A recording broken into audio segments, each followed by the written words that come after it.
باریک بینی کے ساتھ اللہ تعالیٰ نے اس میں ہدایات دی.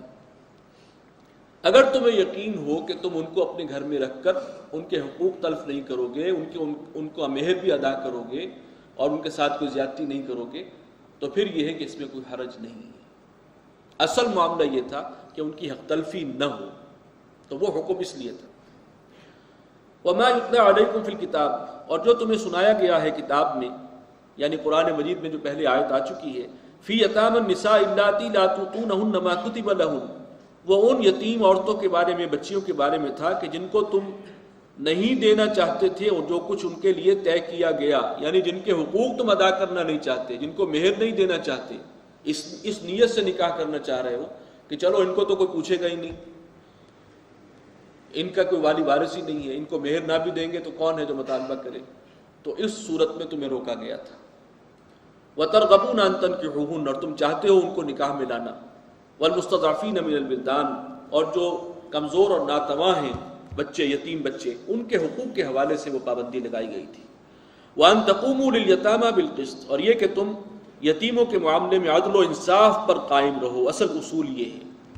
وما تفعلوا من خیر، اور جو بھی خیر کا کام تم کرو گے، فإن اللہ کان بہ علیما، تو اللہ تعالیٰ اس سے باخبر ہے. اگر تمہاری نیت میں کھوٹ نہیں ہے، نیک نیتی سے کیا ہے، تو اللہ تعالیٰ نیت کو جانتا ہے، وہ اس نیت کے مطابق تم سے معاملہ کرے گا. وَإِنِ امْرَأَةٌ خَافَتْ مِنْ بَعْلِهَا نُشُوزًا أَوْ إِعْرَاضًا، اور اگر کوئی عورت جو ہے اسے اپنے شوہر سے اندیشہ ہو نشوز کا، یعنی شوہر کے ساتھ شوہر جو ہے اس کی طبیعت میں کچھ محسوس کرتی ہے کہ وہ بیزاری ہے، جیسے وہ عورت دل سے اتر گئی ہے، او اعراضاً، یا یہ کہ وہ اعراض کر رہا ہے، شوہر کی توجہ نہیں رہی اب اس کی طرف، فلا جناح علیہما ان یصلحا بینہما صلحا، تو ان دونوں پر کوئی گناہ نہیں اگر وہ آپس میں صلح کر لیں، کسی طرح کی صلح. مراد یہ ہے کہ وہ عورت اگر اس کے پاس کوئی جائیداد ہے، کچھ مال ہے، وہ شوہر کو جسے محسوس کر رہی ہے کہ اس کا رجحان، اس کا کچھ میدان نہیں رہا، تو اسے خوش کرنے کے لیے، اس کی رضامندی کے لیے کچھ مال اس کو جو ہے وہ دے دے، یا اپنا مہر جو دیا تھا اس میں سے کچھ واپس کر دے. اگر اس طرح سے وہ شوہر کو خوش کرے تو اس میں بھی کوئی حرج نہیں ہے، اگر اس طرح سے مصالحت ہو جائے اور حالات سنور سکیں. والصلح خیر، صلح بہرحال اچھی چیز ہے. وہ جو سیپریشن کا معاملہ ہے، طلاق کا، وہ ایک آخری حل ہے، اس سے پہلے جو بھی ممکن ہو شکلیں ان کو اختیار کرنا چاہیے. وَأُحْضِرَتِ الْأَنفُسُ الشُّحَّ، اور نفوس کے سامنے جو شح ہے، لالچ ہے، وہ پیش کر دیا گیا ہے، یعنی دلوں میں انسان کے پیسے کی حرص اور لالچ تو ہے، رچی بسی ہے. تو شوہر جو ہے اس پیسے کی وجہ سے اگر کچھ ٹھیک ہو جائے اور اپنا رویہ بدل لے تو پھر اس میں بھی کوئی حرج نہیں. لیکن ساتھ ہی فرمایا وَإِن تُحْسِنُوا وَتَتَّقُوا، اگر مرد جو ہے وہ احسان کی روش اختیار کرے، وہ اس طریقے سے یہ نہ ہو کہ پیسے لینے اور ان کی نظر پیسوں پر ہو، اور پرہیزگاری کی روش اختیار کریں، فَإِنَّ اللَّهَ كَانَ بِمَا تَعْمَلُونَ خَبِيرًا، تو جو کچھ عمل تم کرتے ہو اللہ اس سے باخبر ہے. وَلَن تَسْتَطِيعُوا أَن تَعْدِلُوا بَيْنَ النِّسَاءِ، اور تم ہرگز اس کی استطاعت نہیں رکھتے کہ تم اپنی عورتوں کے درمیان عدل و انصاف کر سکو، یعنی بیویوں کے درمیان کامل عدل و انصاف ممکن نہیں ہے. وَلَوْ حَرَصْتُمْ، چاہے تم اس کی شدید آرزو بھی رکھتے ہو. کیوں ممکن نہیں ہے؟ اس لیے کہ جو چیزیں ناپ تول میں آنے والی ہیں اس میں تو آپ عدل و انصاف کر بھی سکتے ہیں. باری کا تعین ہے، ایک دن ایک بیوی کے لیے، دوسرا دن دوسری کے لیے، اس کے اندر برابری ہو.